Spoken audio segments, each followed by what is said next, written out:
Join me once again here on Talkin Fight as we have another episode coming your way of boxing news headlines. Let's start off with what's up with good old Francis Ngannou. He says, I want an immediate rematch with Tyson Fury. Francis Ngannou knows what he wants next, telling TMZ Sports the clear choice is a rematch with Tyson Fury. We talked to 37-year-old Ngannou on Tuesday, just days after his incredibly impressive performance against the 35-year-old Fury, and asked one of the most coveted athletes in all combat sports who and or what he wants now the world's at his fingertips. The rematch is what I want next the most, Ngannou said. As for right now, I feel like there's a lot of options for me, but I want to choose wisely, and I would go for the rematch first. Before Tyson and Francis ever threw a punch at each other, Fury already had his next fight booked with Alexander Usyk. Ngannou thinks he and Fury should settle their business before the boxing champs scrap. He said, my best scenario is boxing is to wait for Fury. If Usyk can step out and let me fight Fury, I'll fight Fury. Then I'll let them do whatever they will do. I'll go back, maybe do some MMA fights, come back with some people in boxing. I'm planning to fight potentially twice next year, starting maybe February or March. Of course, despite losing by split decision on the judges' scorecards, many fans believe Francis beat Tyson, so we asked the Predator if he plans on appealing the decision. He said, who am I going to appeal to? The British Boxing Commission? I have no chance. I think there's just another way of humiliation. Oh, boy. Quick little recap here. 2016 Olympian welterweight Alberto Palmetto, 19-2, scored a 10-round unanimous decision victory over Jelson Figueroa Bocachito. 17-1, by the way, 11 knockouts on Wednesday night at the White Sands Event Center in Plant City, Florida. Former super bantamweight champ Angelo Leo, 22-1, now campaigning at featherweight after a 2.5-year layoff, hammered out a hard-fought ninth-round technical knockout over rugged Nicholas Polanco, 25-1, as we might recall. I previewed those fights last week. Elsewhere, we see that WBO champ Jason Mayhem Maloney, 26-2, will defend his WBO bantamweight world title against Mexican-American challenger Saul Sanchez, 20-2, on January 13th at the Videotron Center in Quebec City, Canada. Maloney and Sanchez will stream live and exclusively in the U.S. on ESPN Plus before the doubleheader featuring Artur Beterbiev, WBC, IBF, and WBO light heavyweight title defense against Callum Mundo Smith, and undefeated super middleweight knockout artist Chris Mabili against Rohan Murdoch. Let's take a quick look at the next Benavidez Andre undercard. The undefeated WBC middleweight champ Jermell Charlo, 31-0, will battle Jose Benavidez Jr.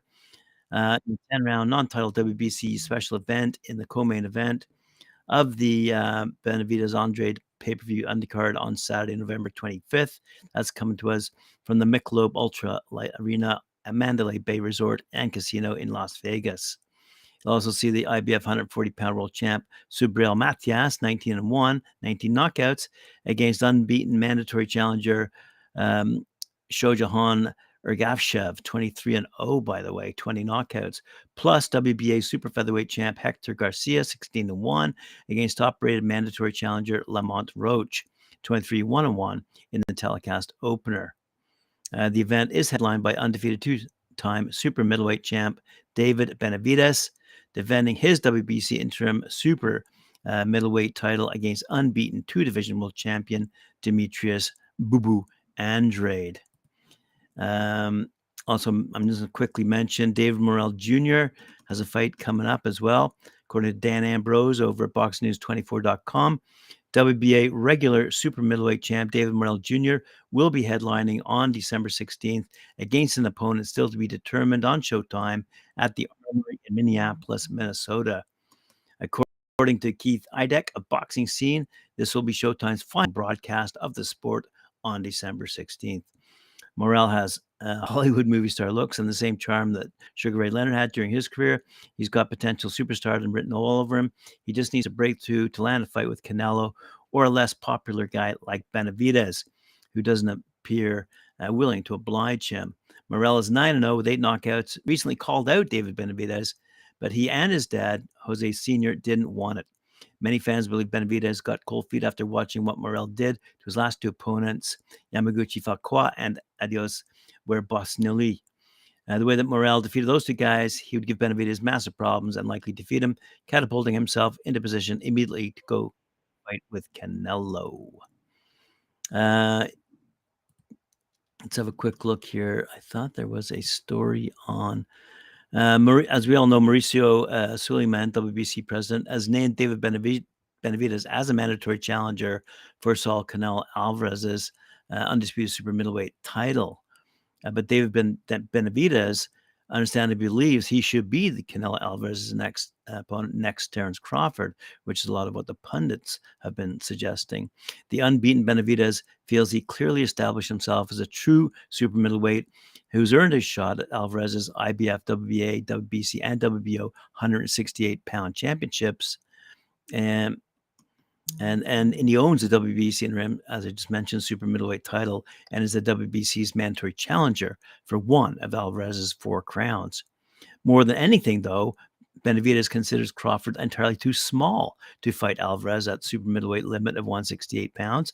The 36-year-old Crawford would have to move up 3 weight classes, 21 pounds altogether, to face Alvarez in a potential pay-per-view extravaganza that has captivated much of the boxing public's imagination.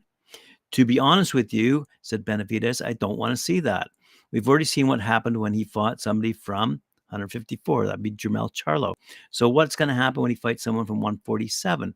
I respect Crawford a lot, but I don't want to see a 147-pounder fight a 168-pounder. It looks like Tim Sayu is going to fight in March. Yep. No Limit Boxing promoter George Rose says Tim Sayu plans to return to the ring in March to defend his WBO junior middleweight title against the best available opponent. Sayu defeated Brian Mendoza by 12-round unanimous decision last month on October 15th in Australia in a very competitive and entertaining fight.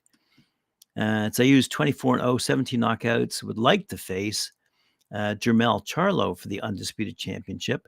That's not likely to happen for obvious reasons. Jermell just got a big payday in a defeat against Canelo Alvarez, and he's already made it known he wants Terence Crawford. Other possibilities that Sayu would like to face next: Terence Crawford, Errol Spence, Jermall Charlo, Erickson Lubin, Danny Garcia, or Erislan Lara. So a couple options there. Xander Zayas was going to face off with Jorge Fortea in a super welterweight category in December. Seems 21-year-old Xander Zayas will face off against Fortea in a 10-round junior middleweight bout on December 9th. Pembroke Pines, Florida, be center stage for one of the most anticipated fights of the year. Puerto Rico Zayas, he's 17-0, 11 knockouts, is back after missing the first half of 2023 when he stopped Roberto Valenzuela Jr., having made his professional debut in October 2019. Zayas' rise to stardom began at the age of 16 when he first signed to Top Rank. Fortea, hailing from Spain, who just sits one spot behind Zayas in the latest BoxRec rankings, got outclassed by Bakram Murtazaliev and Anthony Fowler in his earlier great fights. In addition to his current winning streak, Jorge Fortea previously held the WBC Latino 154-pound title. With 13 years of professional boxing under his belt, Fortea fought Ishmael Flores and defeated him by decision in April. And on the other hand, by winning his third fight of the year, Zayas aims to solidify his title candidacy. Oh, good for him. And that, my friends, wraps us up for today. Appreciate you joining me very much, and I look forward to seeing you again tomorrow, same time, 11 a.m. Eastern Time, here on Talkin Fight. Remember to like, share, subscribe, and hit that notification bell. Thank you.